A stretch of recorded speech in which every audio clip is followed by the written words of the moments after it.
Selanjutnya keutamaan malam Lailatul Qadar. Hadis pertama. An Abi Hurairah radhiyallahu anhu qala Rasulullah sallallahu alaihi wasallam man qama Lailatul Qadri imanan wa ihtisaban ghufira lahu ma taqaddama min zanbihi. Dari Sayyidina Abu Hurairah radhiyallahu anhu, baginda Rasulullah sallallahu alaihi wasallam bersabda, barang siapa berdiri untuk beribadah pada malam Lailatul Qadar disertai dengan iman dan ihtisab, berharap untuk memperoleh pahala, maka diampuni dosa-dosanya yang telah lalu. Hadis riwayat Bukhari, Muslim dari kitab At-Targhib.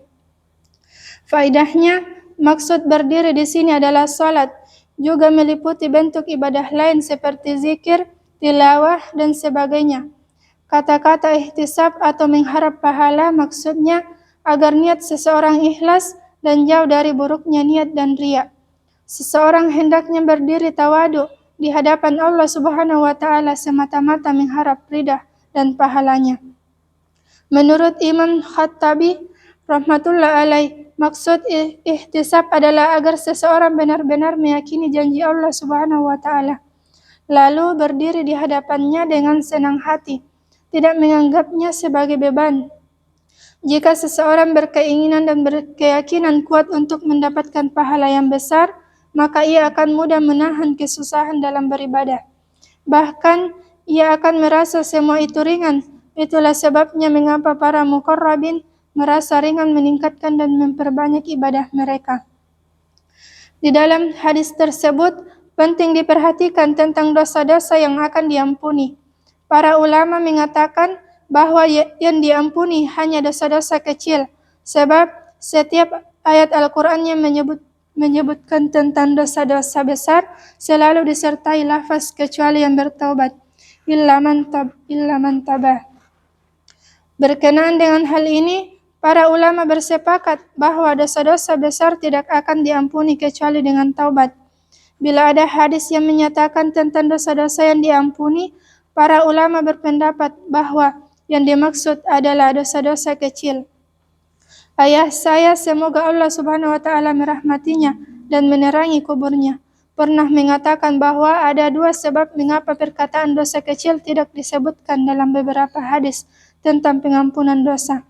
Pertama, seorang muslim yang taat tidak akan melakukan dosa besar. Jika ia berbuat dosa besar, ia tidak akan merasa tenang hingga ia bertobat kepada Allah Subhanahu wa taala. Kedua, ketika seorang muslim mengharap pahala ibadah pada malam Lailatul Qadar, maka hatinya akan menyesali dosa-dosanya. Secara langsung, ia akan benar-benar bertobat dan berniat tidak akan mengulangi perbuatan itu.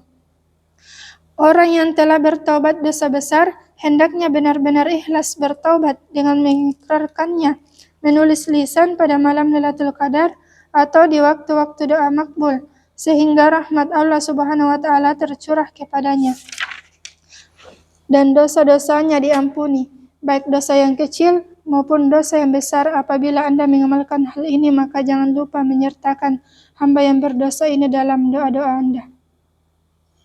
Selanjutnya hadis kedua. An Anasin radhiyallahu anhu qala dahala Ramadanu faqala Rasulullah sallallahu alaihi wasallam, inna hasa syahra qad hadarakum wa fihi lailatun khairun min alfi syahr. Man hurimaha faqad hurimal khair kullahu wa la yuhramu khairaha illa mahrum. Dari Sayyidina Anas radhiyallahu anhu berkata, ketika tiba bulan Ramadan, baginda Rasulullah sallallahu alaihi wasallam bersabda, sesungguhnya telah tiba kepada kalian bulan Ramadan yang di dalamnya terdapat satu malam yang nilainya lebih baik daripada 1000 bulan. Barang siapa terharam memperoleh kebaikan malam itu, sungguh ia telah kehilangan seluruh kebaikan. Tidaklah terhalang mendapatkan kebaikan malam itu, kecuali orang yang benar-benar malang. Hadis riwayat Ibnu Majah dari kitab At-Targhib. Faidah. Siapakah meragukan betapa ruginya orang yang menyanyiakan karunia yang sangat besar ini? Seorang petugas kereta api akan rela berjaga sepanjang malam demi mendapatkan beberapa rupiah saja. Lalu, apa susahnya beribadah selama bulan Ramadan yang akan menghasilkan pahala lebih baik daripada 80 tahun ibadah? Kesulitan itu hanya karena kita tidak ada hasrat mengamalkannya. Apabila ada sedikit hasrat dalam hati, jangankan 1 malam, ratusan malam pun kita tidak akan sanggup berjaga. Sebuah syair mengungkapkan, diberi ataupun tidak diberi sama saja bagi orang yang mabuk cinta, segala sesuatu akan menjadi lezat jika hati sudah suka. Meskipun baginda Nabi SAW telah dijamin dengan berbagai kabar gembira, beliau tetap sibuk salat yang panjang sehingga kaki beliau bengkak. Di antara kita ada yang mengaku sebagai pengikut beliau. Barang siapa yang menghargai pengakuan itu, tentu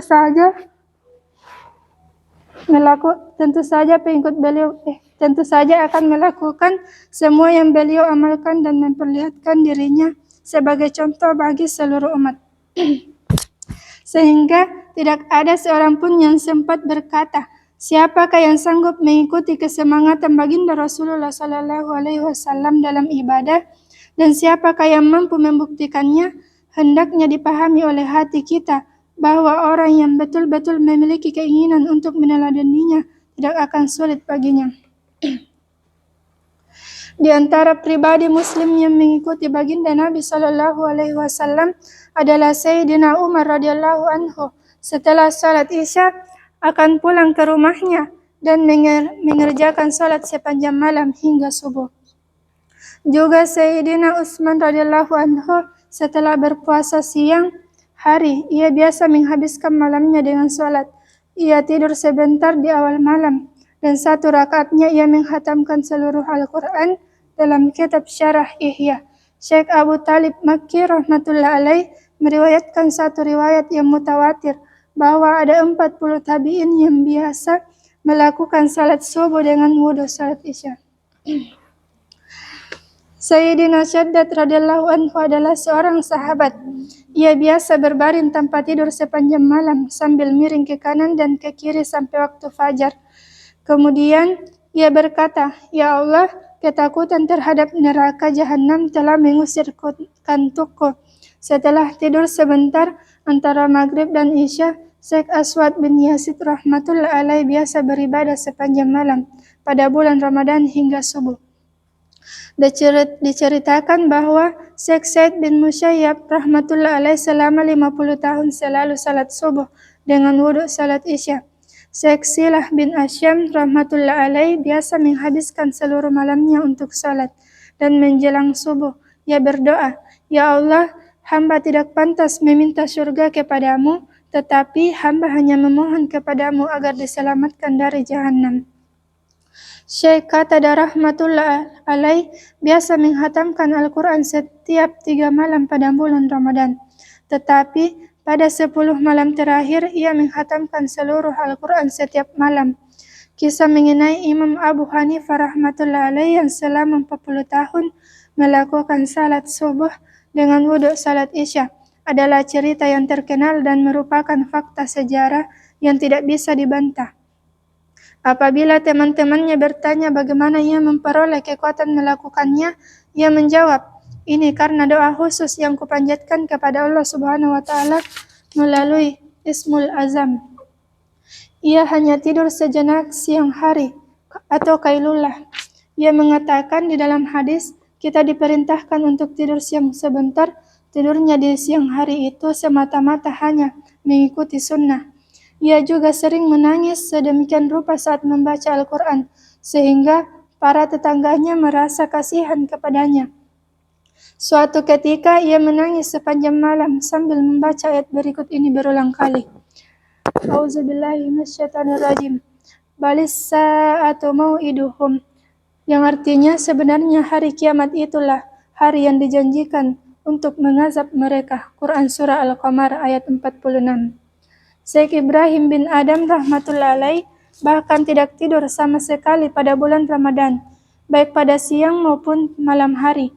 Imam Syafi'i rahmatullah alaih biasa menghatamkan Al-Quran 60 kali selama bulan Ramadan dalam salat. Selain mereka, masih banyak cerita para waliullah seperti ini. Mereka mengamalkan perintah Al-Quran berikut ini.